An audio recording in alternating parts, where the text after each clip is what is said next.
Okay, this is part three of the book review of Conversations with Goethe by Johann Eckermann. Um, and this will be a real short video. The next one's going to be a little longer. The next one's going to be all the good stuff we can learn from Goethe. This is a little bit more like to show you some of the problems I have with Goethe. He said that his favorite, it seems to me from reading him and studying him, his favorite personal hobby was try to have sex with teenage girls, okay? In his 70s, he was chasing around a girl who was 17 years of age, okay? Trying to sleep with her. Um, and he's writing poems to married women, that maybe aesthetically excited him he felt help him write better poetry. So he was brilliant, but he was a little bit all over the place. I mean, he spoke English, he could read in English and French and Latin, and he's trying to study stuff in Chinese. His poetry, no poetry translates well, so you miss out on all of that. So I think that's what he mostly was a poet. Every day in this book, Conversation with Eckermann, he's talking about poetry, poetry, poetry. And the reality is hardly anybody cares about poetry, and very little of it translates out of its language. And so I think that's what he should best be remembered as a German poet. His scholarship and literary skill, I think, are quite overrated. Let's see, and also, like, he has a tendency to always gravitate to dirt. And what I mean by that, like, his favorite English poet was Lord Byron. And Lord Byron was sort of a pervert scumbag. If you study Lord Byron, he's sort of like the most deranged of the English writers you'll come across. And who did Lord Byron hang around with? Percy Bysshe Shelley, another jerk and a half, an atheist who's, constantly fooling around with girls. Whenever you have these sort of atheistic guys who think that they deserve to have a harem. You have all these women who end up getting abortions or dying young, all these disasters, and Percy Bysshe Shelley died young. Lord Byron did do something heroic. He went to help the Greeks, and I respect him for that. Okay, and he was clever and funny, but he was also sort of a pervert derelict. Okay, and I think if you want to have somebody who's a good hero for a country, they should be somebody who sort of unifies the country in some way, holds things together, shows people a good path in life, and the only thing that can do that is Christianity, Christian ethics, okay? In terms of like some unifying big figure, okay, let's see, what else did he say here? He's also a big admirer of Napoleon. And Napoleon, he was a genius, but he was a dictator and a thug.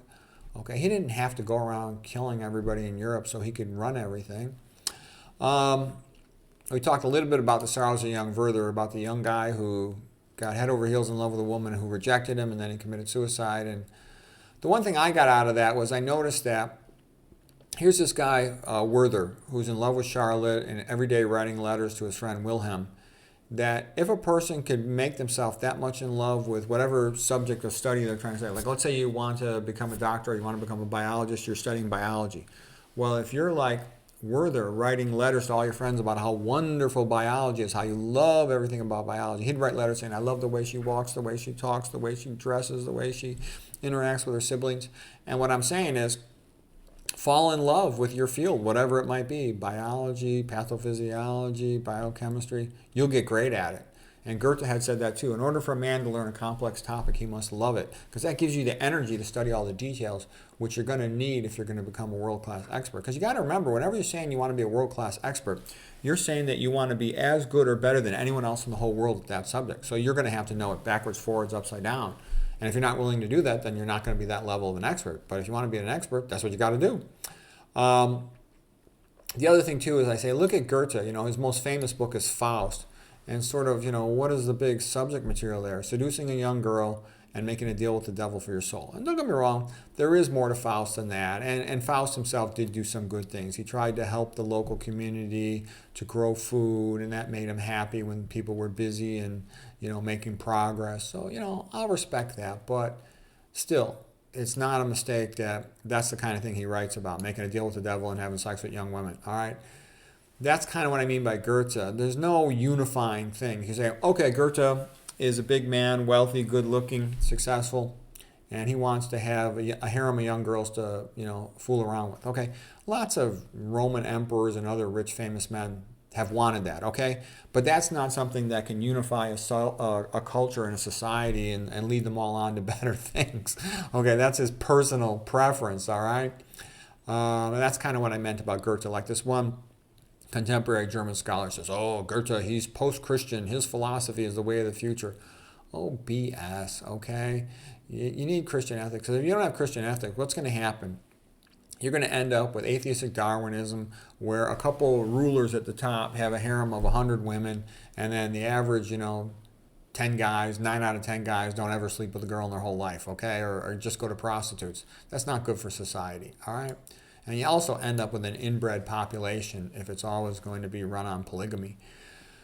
Okay, let's see.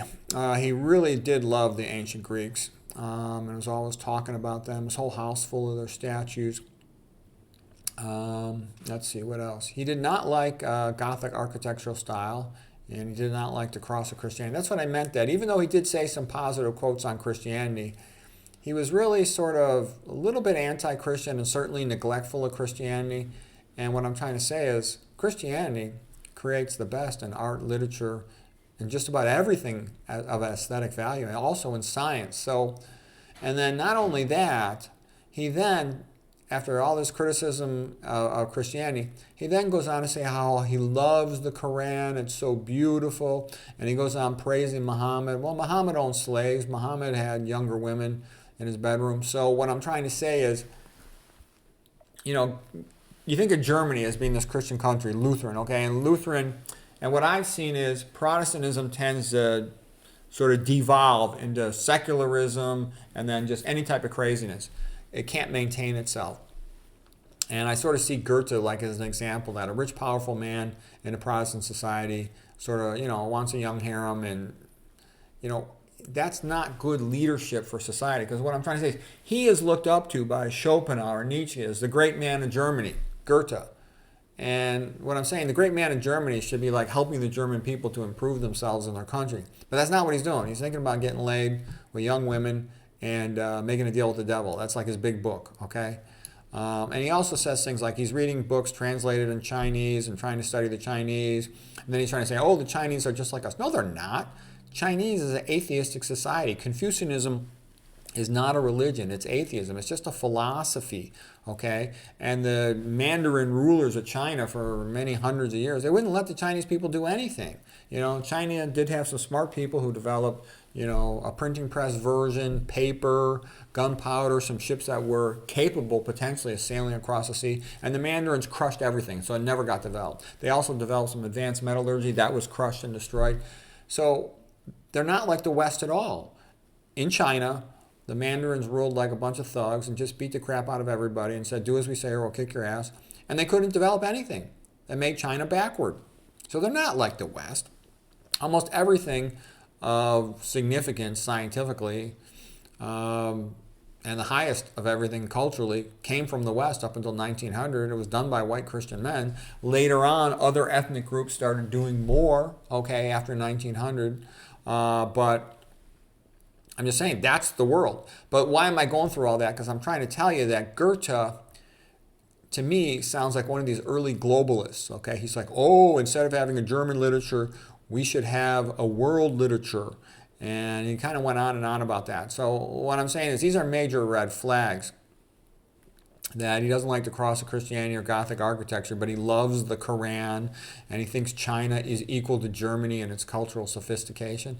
Give me a break. He actually did criticize the Chinese literature, saying it was overly simplistic, almost childlike in its, black and white, good and bad, rather than, shades of gray, like more sophisticated adult level literature.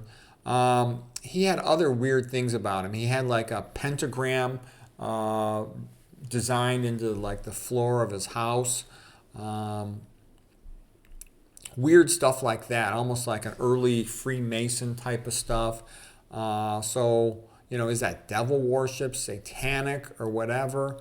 So what I'm trying to say is I think that Goethe is a little screwed in the head, and I don't think he should be a role model in terms of his personal goals. Okay, I do think it's certainly admirable that he was wealthy enough that he could collect art, collect paintings and sculptures, and he did, he directed the theater, tried to put on good productions, but he's not like some individual person to emulate. He's more like a brilliant guy who did a few interesting things, okay?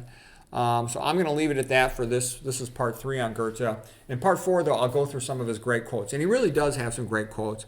he's inspiring, and he kind of reminds me of Brian Tracy and Ralph Waldo Emerson, for his time. Let's say for the late 1700s. Ralph Waldo Emerson will be the inspiring guy of the 1800s, and Brian Tracy will be the inspiring guy of the 1900s. So anyways, in part 4, though, I think that's the one you're going to like the most. It's the one that'll be most useful to you. I sort of felt I had to do all this background story to make sense out of Goethe. But the next one I'm going to do, part 4, I'm going to have all his great quotes. And I think you're going to find that most helpful.